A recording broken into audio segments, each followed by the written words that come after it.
कृष्णं वंदे जगद्गुरुम। आइए गायत्री मंत्र के साथ स्वाध्याय को आगे बढ़ाएं।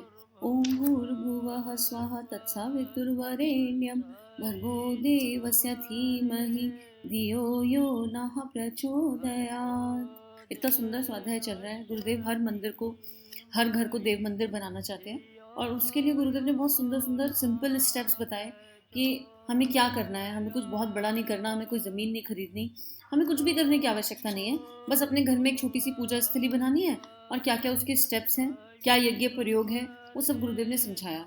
और आज से भाव ऐसा चल रहा था कि हम रोज भगवान श्री कृष्ण का, श्री राधा का स्मरण करें, क्योंकि जगत गुरु श्री कृष्ण है और वही इस सृष्टि में प्रेम का विस्तार कर सकते हैं। और गुरुदेव का जितना भी स्वाध्याय है ना, जितना भी लेखन गुरुदेव ने किया है, वो प्रेम की लेखनी में डुबो डुबो कर किया है। गुरुदेव जब ये बात कहते हैं कि मेरे विचारों को जन जन तक पहुंचा दो, और हम उनके विचार पढ़ते हैं, सुनते हैं और हम उनके हो जाते हैं, तो उसका कारण मात्र एक है कि उस लेखनी के मूल में इतना प्रेम है कि वो हमारी अंतरात्मा को स्पर्श कर जाता है। विचारों को स्पर्श करने के लिए दुनिया में बहुत स्वाध्याय अवेलेबल है, लेकिन अंतरात्मा को स्पर्श करने के लिए बहुत कम है। तो ये वो विशेष स्वाध्याय है। तो भगवान श्री कृष्ण का ध्यान करते हुए आगे गुरुदेव बता रहे हैं कि देव स्थापना कैसे करें। तो गुरुदेव कह रहे हैं कि उद्घाटन के साथ हम आपको प्रेरणा देते हैं कि शाखाओं में, घरों में, हर जगह ये देव स्थापना होनी चाहिए। कौन सी देव स्थापना होनी चाहिए? जहाँ पर हमने घर में एक छोटा सा प्रतीक पूजन के लिए एक जगह बनाई थी, छोटी सी एक चौकी पर गायत्री माता को विराजित किया था। तो उसमें हमें बहुत बड़े घर की जरूरत नहीं है, ठीक है, और बहुत बड़े साइज के फोटो की भी आवश्यकता नहीं है। छोटे छोटे साइज के फोटो हैं, हम वो छोटे छोटे साइज के फोटो लगा सकते हैं। मतलब ये है कि हमें उस चीज़ की वैल्यू होनी चाहिए, हमारे अंतःकरण में उस चीज़ की इम्पोर्टेंस आनी चाहिए, ठीक है, वो हम लेकर आ सकते हैं। और उसके ऊपर स्वास्तिक बनाए, रोली चंदन लगाए, केशर लगा दें और चित्र की प्राण प्रतिष्ठा हो जाएगी। अगर आपका भाव सच्चा है तो प्राण प्रतिष्ठा के लिए आपको कुछ बहुत बड़े आयोजन की जरूरत नहीं है। आप पूरे दिल से, पूरे अंतःकरण से, पूरे मन से अश्रुपूरित होकर उस परमात्मा को याद कीजिए और अपने घर में एक छोटा सा मंदिर बना लीजिए। और उस मंदिर में बैठकर आपको जो भाव आए, आप फूल चढ़ाओ, चावल चढ़ाओ, रोली चढ़ाओ, चंदन चढ़ाओ, आप पंचामृत बनाओ, आप कुछ भी जो आपके अंतरात्मा से आवाज आया वो करो और प्राण प्रतिष्ठा कर दो। अल्टीमेट प्राण प्रतिष्ठा तो अपने अंतःकरण में होगी ना, लेकिन उसके लिए प्रतीक पूजा, ये घर के अंदर का वातावरण बदलना बहुत इंपॉर्टेंट है, क्योंकि इससे हमारे बच्चों पर, हमारे आसपास के वातावरण पर, हमारे घर पर, हर चीज पर असर पड़ता है। आगे गुरुदेव लिख रहे हैं कि बसंत पंचमी के दिन हम आस्तिकता की शुरुआत करते हैं। भाई जिन्होंने अब तक नहीं किया, और वसंत पंचमी जब आसपास पड़े तो कर लीजिए, बाकी तो हर दिन अच्छा है, ठीक है। गुरुदेव लिख रहे हैं बसंत पंचमी के दिन हम उस आस्तिकता की शुरुआत करते हैं जिसको जन जन तक पहुंचाने के लिए आज से 55 वर्ष पहले हमारे गुरु ने हमें बताया। उस आध्यात्मिकता के बीज को जो हमारे भीतर बोए गए, सारे जीवन भर लाखों आदमियों के भीतर विस्तार करते चले गए। आप भी छोटे संक्षेप में अपने घरों पर गायत्री माता की और यज्ञ भगवान की स्थापना करें, उसका विस्तार करें, सवाल जवाब, बताए गए शंका समाधान करें एवं पूछताछ करें। देखो, शंका समाधान, सवाल जवाब के लिए देव परिवार पर प्रश्नोत्तरी है, उसमें बहुत क्वेश्चंस के आंसर हैं बेसिक। और अगर आगे भी आपके कोई क्वेश्चंस हैं तो आप कमेंट में लिख कर दे लीजिए, प्रश्नोत्तरी को आगे लिया जा सकता है। कभी भी आपके प्रश्नों को अलग से लिया जा सकता है, और उसके कम से कम 10 ऑडियो हैं और बहुत कॉमन प्रश्न आते हैं, उन सबके उत्तर वहाँ दिए गए हैं। अब गुरुदेव यहाँ यही कह रहे हैं कि आप कर्मकांड में मत उलझो कि क्या अच्छा है, क्या बुरा है, क्या सही है, क्या गलत है। आप अपना भाव देखो और अपने घर में बड़ा है घर या छोटा है, अपने घर में देव स्थापना करके अपनी साधना को, उपासना को शुरू करो। और ये नंबर 1 आंदोलन है। और अपने ही घर में नहीं करो, फिर लोगों को मोटिवेट भी करना है। आपने अपने घर में कर लिया, आप उस पर स्थित हो गए, तो आप लोगों को जागृत करो, लोगों को मोटिवेट करो। उसके बाद गुरुदेव क्या कह रहे हैं, नंबर 2 क्या है, ज्ञान यज्ञ की मशाल जलाए। ज्ञान यज्ञ की मशाल मतलब विचार क्रांति। भाई ज्ञान यज्ञ की मशाल, गुरुदेव ने ना एक आइकन भी दे रखा है, उस आइकन में एक मशाल रहती है, उस मशाल को पकड़े हुए एक बड़ा सा हाथ है, और उस बड़े हाथ के साथ जो चल सकता है समूह की बहुत बड़ी शक्ति और मशाल है आगे। तो अगर हमारे अंदर परिवर्तन आएगा, हमारे अंतःकरण में, हमारे विचारों में, हमारे गुण कर्म स्वभाव में अंतर आएगा, तो वो अंतर हर जगह दिखाई देगा, वो अंतर सब जगह समझ में आने लगेगा। हमारे विचार जैसे होंगे हम वैसा बन जाएंगे। विचार ही इंसान को घटिया और अच्छा बना सकते हैं। अगर विचार अच्छे हैं तो हम संत बन जाएंगे, और विचार अच्छे हैं तो हम ऋषि बन जाएंगे, विचार अच्छे हैं तो हम देवता बन जाएंगे। लेकिन विचार बेकार हैं तो हमें डाकू बनते हुए, चोर बनते हुए, आतंकवादी बनते हुए देर नहीं लगेगी। देखो, क्योंकि हमने मैं क्या हूँ जरूर सुन लीजिएगा सब। हमें ये पता है कि प्रवर्त मन और प्रबुद्ध मन 2 मन है। प्रवर्त मन से हर तरह के विचार सामने जागृत होते हैं, ठीक है, वो मेरे अंतःकरण से आए। प्रवर्त मन में वृत्तियां बैठी हुई हैं जन्म जन्मांतर की, और उसमें अच्छी बुरी हर तरह की वृत्ति बैठी है। अब मेरा प्रबुद्ध मन जितना जागृत होगा और जितना संयमित होगा, उस हिसाब से काम हो जाएगा। तो गुरुदेव यही कह रहे हैं कि जब हम श्रेष्ठ विचारों को सुनेंगे तो हमारे प्रबुद्ध मन की क्लीनिंग होती चलेगी, और अंतःकरण और आवरण की क्लीनिंग, कि मेरे अंदर से वृत्तियां ही श्रेष्ठ उठें, उसके लिए हमको उपासना करनी है। तो जो पहला स्टेप है, जब हम जप करते हैं तो एक एनर्जी रिलीज होती है उपासना करने से, साधना करने से, और वो एनर्जी हमारे अंतःकरण की मलिनता को, जन्म जन्मांतर की मलिनता को क्लीन करती है। तो यही गुरुदेव कह रहे हैं कि वो जब क्लीन हो जाएगा तो हमारे अंदर से अच्छी वृत्तियां उठेंगी, और हमारा प्रबुद्ध मन नए नए स्वाध्याय को सुनकर, नए नए विचारों को जानकर और स्ट्रांग हो जाएगा, और हम जन कल्याण, आत्म कल्याण, इस यात्रा पर सहजता से चल सकेंगे। नहीं तो क्या है, मांस हड्डियों का पिंड है, आए हैं ऐसे ही मर जाएंगे। तो गुरुदेव यही कह रहे हैं कि अपने प्राण कर्म जो है हमारे विचार बन जाते हैं, और विचारों का विस्तार अगर सही से हो जाए तो युग बदल जाएगा। भाई कलयुग क्या है, काले विचारों की हाई फ्रिक्वेंसी कलयुग है, और सत्य के विचारों की, सत्य धर्म के और प्रेम के विचारों की हाई फ्रिक्वेंसी सतयुग है। तो सतयुग कैसे आएगा, जब इंडिविजुअल की भावनाएं और विचार बदलने लगेंगे, और जब हम खुद जग जाते हैं, खुद जागरूक हो जाते हैं, तो हमारे अंदर से एक ऐसी एनर्जी रिलीज होती है जो औरों को भी जागरूक कर देती है। हमें उसके लिए कुछ करना नहीं पड़ता, it happen automatically, by default वो घटित होने लगता है। तो यही बात गुरु कह रहे हैं कि अब महाकाल की आग को, गुरु की आग को हमें जन जन तक पहुंचाना है। मतलब हमें इतना जीवंत जागृत मशाल बन जाना है कि कोई हमारे पास आके अगर 1 घंटा बैठ जाए तो हमारे अंदर से वो एनर्जी रिलीज हो कि सामने वाले के अंतःकरण पर असर डाले ही डाले, और वो भी हमारे केवल वाणी से नहीं, हमारे व्यवहार से, हमारे गुण कर्म आचरण से। हमारे मौन में भी इतनी शक्ति होनी चाहिए कि सामने वाले के मन में ये आए कि बस यहीं बैठे रहो, यहाँ से उठ के जाओ मत। ऐसा होता है ना, बहुत लोगों के पास बैठने हमारा मन ही नहीं करता।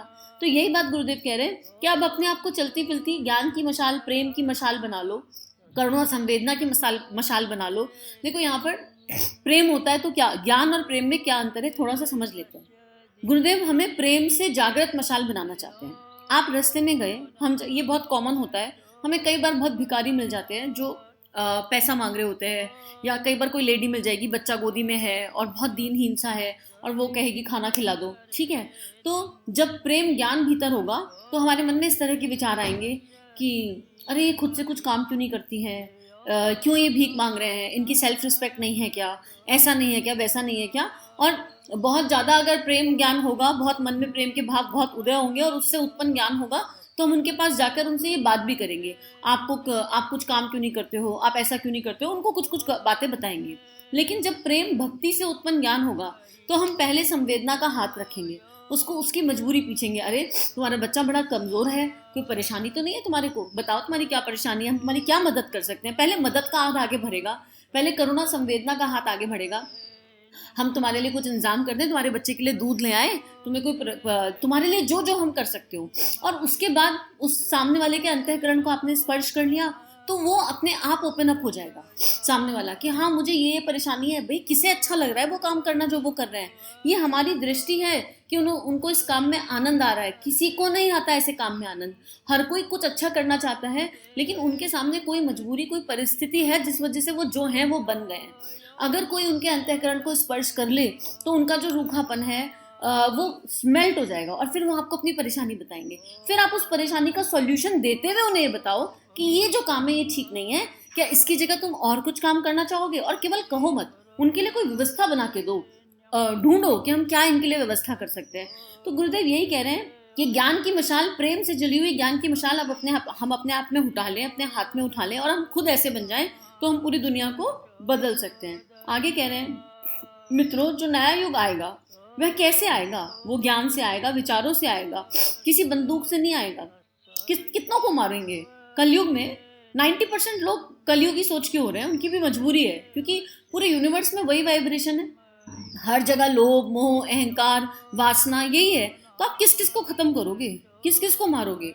हमें उस सोच को मारना है, हमें उन भावनाओं को मारना है जो हमारी धरा को विकृत कर रही है। मनुष्य को नहीं मारना। जब जन्म लिया था तो सारे प्योर थे, एकदम पायस थे। कोई जन्म लेते ही कंस और दुर्योधन थोड़ा ना बन जाता है, रावण थोड़ा ना बन जाता है। जन्म तो सभी बिल्कुल प्योरेस्ट कॉन्शियसनेस में लेते हैं। कोई कारण होता है, उन कारणों को समझकर उन पर काम करना बहुत इंपॉर्टेंट है। तो गुरुदेव यही कह रहे हैं, और वह किसके हाथ में है? भाई गुरु के हाथ में है। हमारे ऊपर गुरु ने काम किया और अब हम गुरु के काम के लिए आगे बढ़ जाएं। बस करना क्या है, अपने अंतःकरण को बदलना है। हमारा अंतःकरण बदलेगा, हमारा गुण कर्म स्वभाव बदलेगा, तो बाकी सब कुछ स्वयं हो जाएगा। क्योंकि हम तो महाकाल के दूत हैं, और जिसके ऊपर महाकाल का हाथ है उसका जीवन तो अपने आप ही श्रेष्ठता की ओर बढ़ने लगता है। गुरुदेव कह रहे हैं हम उनके रीच वानर बन जाएं। जैसे गुरुदेव दादा गुरुदेव के को समर्पित हो गए, तो गुरुदेव और दादा गुरुदेव में अंतर नहीं रहा। दादा गुरुदेव उनके भीतर से प्रकट होकर बात करने लगे। तो क्या हम अपने गुरु को इस तरह समर्पित नहीं हो सकते कि हम में और हमारे गुरु में अंतर ही ना रह जाए? बाहर से भले ही हम दिखाई देते रहें, क्योंकि वो गुरु का प्रेम है कि वो श्रेय देता रहता है, पर काम वो गुरु शक्ति करे। क्या हम वो अर्जुन नहीं बन सकते कि श्री कृष्ण ही हमारे सारथी हो जाएं और श्री कृष्ण ही हमारे भीतर प्रकट हो जाएं? क्या हम वो प्रेम की वो शक्ति नहीं बन सकते कि श्री राधा का प्रेम हमारे भीतर से अवतरित हो जाए? बस इतनी बात गुरुदेव कह रहे हैं। और जिसके अंदर वो हो गया, उसके माध्यम से ज्ञान का विस्तार अपने आप हो जाएगा। उसके माध्यम से वो बादल अपने आप फैल जाएंगे जिन्हें फैलना चाहिए, और घर घर जाकर प्रेम बरस जाएगा। प्रेम से उत्पन्न ज्ञान, प्रेम से उत्पन्न विचार बरसने लग जाएंगे। और ये कैसे होगा, इसके लिए गुरुदेव ने कई तरीके बताए। अब एक और तरीका बता रहे हैं गुरुदेव, झोला पुस्तकालय ज्ञान रथ। अब ये जो YouTube का चैनल है, ये भी तो वो एक तरीका है। जैसा समय वैसा तरीका, जिसके लिए जो आसान है, जिसके लिए जो सरल है। अगर आप घर से निकलते हैं, ऑफिस जाते हैं, तो आपके बैग में हमेशा कुछ बुक्स होनी चाहिए जिन्होंने आपके जीवन को परिवर्तित किया। अगर आप ऑफिस जाते हैं और आप भी चैनल सुन रहे हैं, या आप कहीं से भी कुछ अच्छा सुनते हैं, तो वो लिंक्स आपके पास हैंडी होने चाहिए। आप बांटिए। हम ऑफिस में, चौराहे पर, सड़क पर खड़े होकर लड़ने झगड़ने में शर्म फील नहीं करते हैं, गालियां देने में शर्म फील नहीं करते हैं। लेकिन अगर कोई ये कह दे कि चौराहे पर खड़े होकर आज थोड़ी देर राम राम राम राम का जप कर लो, तो हमें लगेगा अरे ये क्या पागलपन है। सोचो, अच्छा काम करने में हमें पागलपन फील हो रहा है, और बुरा काम करने में हम विचार ही नहीं कर रहे। सड़क पे जरा सा किसी से गाड़ी या साइकिल छू जाए तो हम झगड़ बैठेंगे। मतलब क्या मानसिकता हो गई है? हमें उससे बाहर आना है, हमें जनसंपर्क बढ़ाना है। जो तरीका आपको ठीक लगे जनसंपर्क बढ़ाने का, आप वो चुन लो। साथ साथ अपने ऊपर तीनों काम पैरेलल चलेंगे। आपके घर में प्राण प्रतिष्ठा होनी चाहिए, आपकी उपासना पक्की होनी चाहिए। आप केवल गुरुदेव के भौपू बन के जा रहे हो, आपको ये याद होना चाहिए कि आप अकर्ता भाव से कर रहे हो। आपकी साधना, हर क्षण मेरे भीतर क्या भाव उदय हो रहे हैं, उन पर पैनी नजर। और उसके बाद जनसंपर्क, जो मुझे मिला है मुझे आगे बांटते जाना है, क्योंकि उससे भी हम सीखेंगे। हर जगह हम रिसीवर ही हैं, हम गिवर नहीं होते। Most of the time we are the receiver. ये स्वाध्याय करती भी मैं दिख रही हूँ, ऊपर मैं रिसीवर हूँ। एक रिसीवर कैसे हूँ? जो लोग ये स्वाध्याय सुनते हैं, उनमें से कितने लोगों ने मेरे लिए कितनी प्रार्थना करी होंगी, इसका कोई आइडिया है? और ये मान लिया होगा कि इनके अंदर तो कोई दिव्यता है, इनके अंदर तो गुरुजी है, इनके अंदर तो माता जी है। हो या ना हो, आपकी इस प्रार्थना से क्या आपकी वो प्रार्थना की शक्ति मेरी अंतरात्मा में मैनिफेस्ट नहीं होगी? डेफिनेटली होगी। तो यही बात गुरुदेव कह रहे हैं कि ज्ञान रथ को किसी भी तरह ले जाएं, हमारे अंदर वो ज्ञान रथ जागृत हो जाए, और हम ज्ञान रथ को दुनिया के कोने कोने तक ले जाएं। वृंदावन के गुरुदेव एग्जाम्पल दे रहे हैं कि जब जगन्नाथ जी की रथ यात्रा वृंदावन में निकलती है, तो क्या ही उसका दिव्य समा होता है। बस अब हमारी ऋतंभरा प्रज्ञा जागृत हो जाए, और गायत्री माताओं को, युग चेतना को हम घर घर ले जाएं। बस इतना ही मात्र हमें करना है। तो आज के लिए इतना ही स्वाध्याय। हम सभी का जीवन गुरु शक्ति के दिव्य सूक्ष्म सानिध्य में मंगलमय है। सभी को प्रणाम।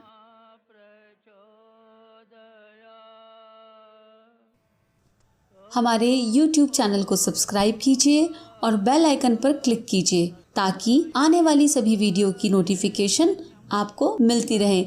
आप सभी को बहुत बहुत थैंक यू।